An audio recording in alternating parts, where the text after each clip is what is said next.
Hello दोस्तों, कैसे हैं आप सब। मेरा नाम है कृष्ण मोहन शर्मा और आप सब लोगों का स्वागत है हमारे यूट्यूब चैनल पे। तो आज हम लोग लेके आए हैं अपना लीगल रीजनिंग का एपिसोड नंबर 3।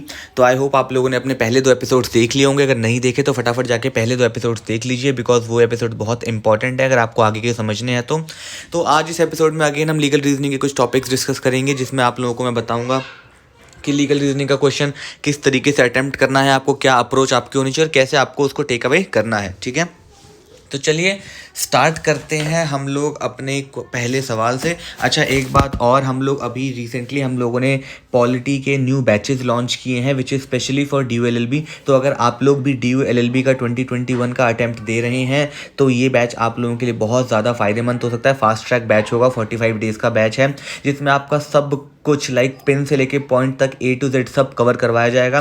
तो अगर आप लोगों को भी उस बैच की कुछ नॉलेज इन्फॉर्मेशन चाहिए कि कब से स्टार्ट है, क्या स्टार्ट है, नेक्स्ट मंडे नया बैच स्टार्ट हो रहा है। फर्स्ट बैच का हमारा बहुत अच्छा रिस्पांस था, तो इसी वजह से हम लोग नया बैच लेके आए जो नेक्स्ट मंडे स्टार्ट होगा। अगेन 45 डेज़ का बैच होगा।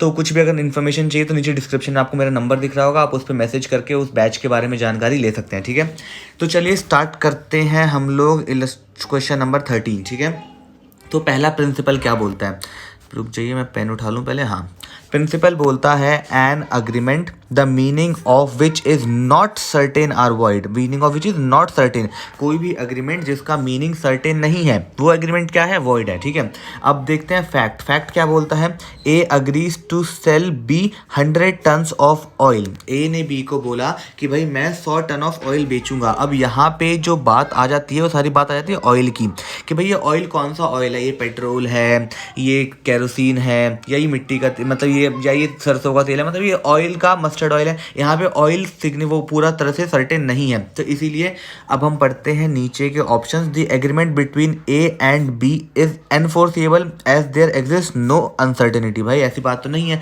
अनसर्टेनिटी तो है, कौन सा तेल। The agreement between A and B is void for uncertainty because there is nothing whatever to show what kind of oil was intended। बिल्कुल ठीक, तो इसका जवाब है ऑप्शन नंबर बी, कि भाई किस तरह का तेल देना है उस बारे में कुछ बात नहीं की थी। ठीक है, आइए नेक्स्ट चलते हैं। अगला ऑप्शन हमारा प्रिंसिपल है an agreement to do an impossible act is void in itself. अगर कोई आपको बोलता है कि मैं आप लोगों के लिए चांद तोड़ के ला दूंगा तो वो अग्रीमेंट बिल्कुल बिल्कुल बिल्कुल वॉइड है, क्योंकि वो एक इम्पॉसिबल काम है, चांद तोड़ना इज इम्पॉसिबल। ठीक है, अब देखते हैं फैक्ट क्या बोलता है। A agrees with B to discover treasure by magic. A ने बी को बोला कि मैं जादू से खजाना ढूंढ के ला दूंगा। तो अब इन द प्रेजेंट केस में क्या होता है, the act is not void because the act is capable of being performed. क्या ये हो सकता था मैजिक से खजाना ढूंढना? जी नहीं, बिल्कुल भी नहीं। The act is not void because it is not forbidden by law. जी नहीं, ऐसा भी कुछ नहीं है। एक्ट तो ऊपर प्रिंसिपल ने क्या बोला है कि भाई जो भी अगर इम्पॉसिबल काम करने की बात कर रहे हो तो वॉइड है। थर्ड पढ़ते हैं, the act is void because the agreement to discover treasure by magic is impossible to of performance. इसका जवाब है ऑप्शन नंबर सी। ठीक है, कि वो परफॉर्मेंस इम्पॉसिबल है इसलिए वो कॉन्ट्रैक्ट वॉइड होगा। ठीक है, अब आ जाते हैं अपना अगला प्रिंसिपल, थोड़ा बड़ा है, ध्यान से मेरे साथ लगे रहेंगे।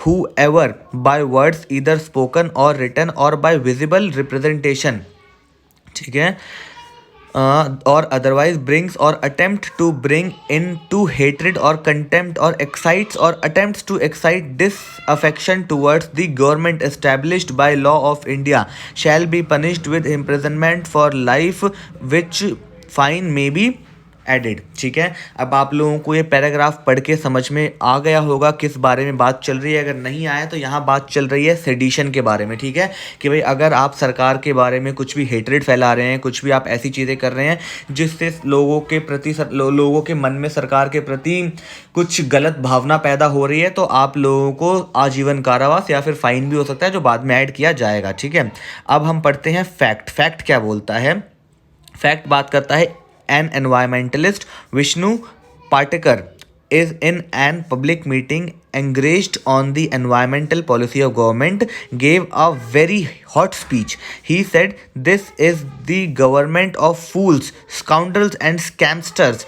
Teach them a lesson in coming election by voting them out of power. Vishnu Patekar is being tried for sedition. ठीक है, तो अभी विष्णु पाटेकर थे हमारे एक, वो एक एनवायरमेंटलिस्ट थे। ठीक है, उन्होंने बोला कि भाई एनवायरनमेंट बहुत, इस गवर्नमेंट की एनवायरनमेंट पॉलिसीज बहुत ख़राब है, ठीक है, तो हमें इनको सबक सिखाना पड़ेगा। उन्होंने कहा कि ये सरकार है, इस सरकार में सिर्फ फूल्स, काउंटर्स, चोर भरे हुए हैं सारे, तो आने वाले इलेक्शंस में इनको इनके खिलाफ वोटिंग करके इनको पावर से हटाओ और किसी और पार्टी को जितवाओ। तो ये क्या, विष्णु पाटिकर को ना फिर सेडिशन के लिए चार्ज कर दिया गया। अब देखते हैं इन द प्रेजेंट केस क्या बात बोलते हैं।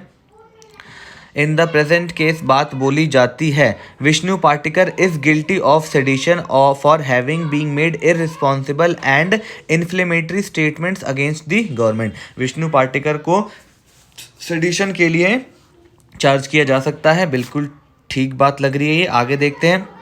Vishnu Patikar is not guilty of sedition because he is using his freedom of speech and expression.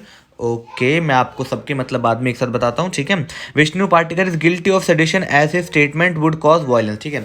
तो सबसे पहला पॉइंट बोलता है कि Vishnu Patikar is guilty of sedition because जो उन्होंने स्टेटमेंट्स दी वो बहुत इररिस्पॉन्सिबल थे और इन्फ्लेमेटरी स्टेटमेंट्स थी जो गवर्नमेंट के खिलाफ बोली जा रही थी। मतलब आप ऐसे खड़े होके कि सरकार को, जो भाई आपकी जो सरकार है जो देश चला रही है, आप उनको चोर, स्कैमस्टर्स, ऐसे बातें, इन वर्ड्स का प्रूफ इस्तेमाल नहीं कर सकते। तो एक इररिस्पॉन्सिबल और एग्रेसिव स्टेटमेंट था, तो उनको सेडिशन के लिए चार्ज किया जाना चाहिए। नेक्स्ट है कि he is not guilty of sedition as he is using his freedom of speech and expression. ये बात बिल्कुल ठीक है कि भाई आप लोगों के पास freedom of speech and expression है, बट किसी को गाली देना is not the part of freedom of speech and expression. तो ये ऑप्शन तो बिल्कुल ही खारिज हो जाता है। Next, Vishnu Patikar is guilty of sedition as his statements was cause in violence, ठीक है। तो वो सेडिशन के लिए गिल्टी है क्योंकि उनके स्टेटमेंट से वायलेंस हो सकता है, ठीक है। तो वुड कॉज वायलेंस, यहाँ पे एक वुड का वर्ड आ जाता है, जिससे ये भी ऑप्शन ठीक लग रहा है, पर option 1 is a is more relevant, ठीक है। तो इसमें इसका जवाब है ऑप्शन नंबर ए कि उनको सेडिशन के लिए चार्ज किया जाएगा क्योंकि उनकी स्टेटमेंट बहुत वो थी, इररिस्पॉन्सिबल थी और अग्रेसिव स्टेटमेंट्स थी, ठीक है। चलिए नेक्स्ट आ जाते हैं 16th पे। हाँ 16 क्या बोलता है, whoever intending to take dishonestly any movable property out of the possession of any person without that person's consents move that property in order to of such theft are said to commit theft, ठीक है। Sorry मैं बीच में से out हो गया था, एक second में वाईफाई अपना ऑफ कर देता हूँ। हाँ ठीक है, चलिए दोबारा पढ़ते हैं। whoever intending to take dishonestly any movable property out of the possession of any person without the person's consent move that property in order to such taking is said to commit theft, ठीक है। तो यहाँ बात चल रही है theft की definition है हमारी कि भाई अगर आप किसी भी मूवेबल प्रॉपर्टी को सामने वाले की कंसेंट के बिना उसके पोजीशन से हटा लेते हैं तो थेफ्ट का पार्ट बन जाता है। अब पढ़ते हैं फैक्ट।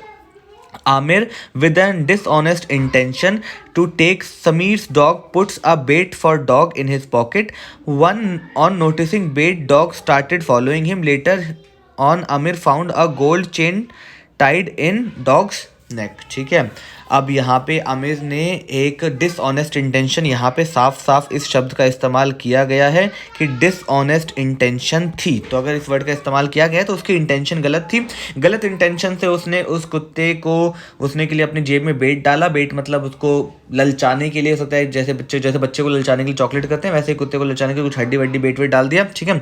और फिर बाद में उसके डॉग था उसके गले में सोने की चेन थी, ठीक है। अब नेक्स्ट पढ़ते हैं, ऑप्शंस क्या है।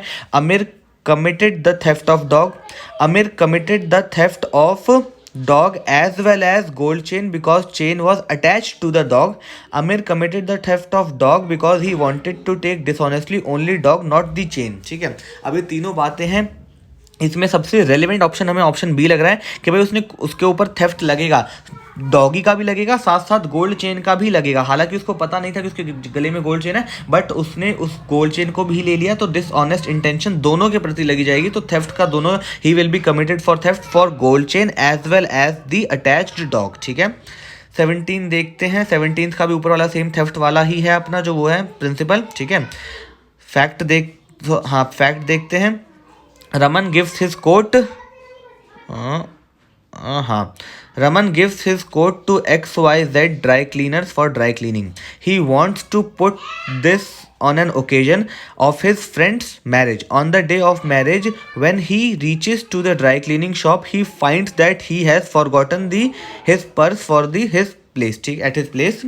As he was getting late to the marriage, he surreptitiously place coat near his bag and takes it away without knowledge of shopkeeper. Raman is. अब हुआ क्या, रमन ने अपना कोट एक ड्राई क्लीनिंग की दुकान पे दिया ड्राई क्लीन करने के लिए। उसको वो एक शादी में पहन के जाना था। जब वो शादी में जाते टाइम रात को ड्राई क्लीनिंग की शॉप पे गया तो उसको याद आया कि वो अपना पर्स अपने घर पे ही भूल आया है और उसको देने के लिए पैसे उसके पास इस वक्त नहीं है। वो चुपचाप धीरे से कोट अपने बैग के पास रखता है और बैग में रख के उसको वहाँ से ले जाता है। ठीक है, और ये बात वो बिना शॉपकीपर को बताए करता है। अब नीचे देखते हैं, Raman is not guilty of theft because he did not say him. ठीक है, सी ऑप्शन बोलता है guilty of theft because he took the coat dishonestly. ठीक है, अब यहाँ पे कुछ लोग बात करेंगे कि भाई क्या अमन थेफ्ट के लिए गिल्टी होगा। तो पहली बात लोग सोचेंगे कि भाई उसका अपना कोट था तो वो थेफ्ट के लिए गिल्टी क्यों होगा। पर जब उसने वो ड्राई क्लीन के लिए उस शॉप पे दिया था तो वो कोट उसकी प्रॉपर्टी थी एंड वो उसने उसकी प्रॉपर्टी से बिना उसकी नॉलेज के लिए and that too with a dishonest intention. सारी ऊपर वाली बातें सारी बातें यहाँ पे नीचे कवर हो रही हैं। तो इसका जवाब है हमारा option number C, guilty of theft because he took the coat dishonestly. उसकी इंटेंशन गलत थी उसके पीछे। ठीक है, नेक्स्ट आ जाते हैं हम illustration number 18। Whoever causes the death of any person by doing any rash or negligent act shall be punished with imprisonment or otherwise description for a term which may extend for 2 years or with a fine or both। ठीक है, दोबारा पढ़ लेते हैं। whoever causes the death of a person by doing the rash or negligent, अब ये बात करता है रैश और नेग्लिजेंट ड्राइविंग के बारे में कि भाई अगर आप रैश और नेग्लिजेंट ड्राइविंग से किसी की मृत्यु कर देते हो तो आपको सज़ा या फिर फाइन होगा या फिर दोनों होगी, सज़ा 2 साल की या फाइन या दोनों। ठीक है, तो अब नीचे पढ़ते हैं fact. Sunita, a woman who was boarding a DTC bus from the front entrance, the conductor whistled and the driver took off bus immediately, she fell off and was crushed to death by rear vehicle, driver and conductor both were prosecuted। ठीक है, अब हुआ क्या, एक lady थी जिनका नाम था सुनीता, वो DTC की बस से उतर रही थी। जैसे ही वो बस से आगे वाले गेट से उतर रही थी तो कंडक्टर ने विसल बजा दी और ड्राइवर ने बस चला दी। ठीक है, जैसे कंडक्टर ने विसल बजाया ड्राइवर ने बस चलाई तो वो सुनीता नीचे गिर गई और जैसे सुनीता नीचे गई तो पीछे वाले व्हीकल ने उनके ऊपर गाड़ी चढ़ा दी और उनकी वहीं ऑन द स्पॉट मृत्यु हो गई। ठीक है, तो अब इसमें क्या होता है, अब दोनों ड्राइवर और कंडक्टर दोनों के खिलाफ केस चलने लग गया। अब इन द प्रेजेंट केस देखते हैं, both driver and conductor are guilty of negligent and rash act, दोनों को गिल्टी माना जाएगा। ठीक है, नेक्स्ट ऑप्शन देखते हैं, only driver is guilty for negligent act because he took off speedily, only conductor is guilty. ठीक है, तो क्या सिर्फ ड्राइवर की गलती है, क्या सिर्फ कंडक्टर की गलती है, दोनों की गलती है? भाई दोनों की गलती है ये। ठीक है, क्योंकि भाई कंडक्टर ने अगर सीटी बजाई तो वो आराम से भी ले सकता, तो कंडक्टर ने एक तो विसल गलत बजाई और ऊपर से उसने गाड़ी भी गलत ली, तो दोनों की गलती यहाँ पे मानी जाएगी and both are prosecuted correctly. ठीक है, तो both driver and conductor are guilty of rash and negligent act. इसका है जवाब ऑप्शन नंबर ए। तो आई होप आज इस वाली वीडियो में आप लोगों ने कुछ नई चीज़ें सीखी होगी, नई चीज़ें देखी होगी एंड अगर वीडियो अच्छी लगी तो भाई इसको लाइक करें, अपने फ्रेंड्स के साथ शेयर कर दें। नीचे डिस्क्रिप्शन में मेरे व्हाट्सएप ग्रुप का लिंक है, आप इस ग्रुप पे भी आ सकते हैं। यहाँ पे आपको आपके जैसे और भी बहुत सारे बच्चे मिलेंगे और अगर कोई डाउट आता है तो नीचे मेरा व्हाट्सएप नंबर है, आप उस पर कॉन्टैक्ट कर सकते हैं मेरे से एंड भाई मैं आप लोगों को बहुत अच्छे से गाइड करूँगा। एंड अगर बैच ज्वाइन करना है तो फटाफट नीचे मेरे पास मैसेज करो एंड मेरे से सारी डिटेल्स ले लो इसकी। ठीक है, तो फिर बहुत जल्द मिलेंगे अगले एपिसोड के साथ गाइस, धन्यवाद।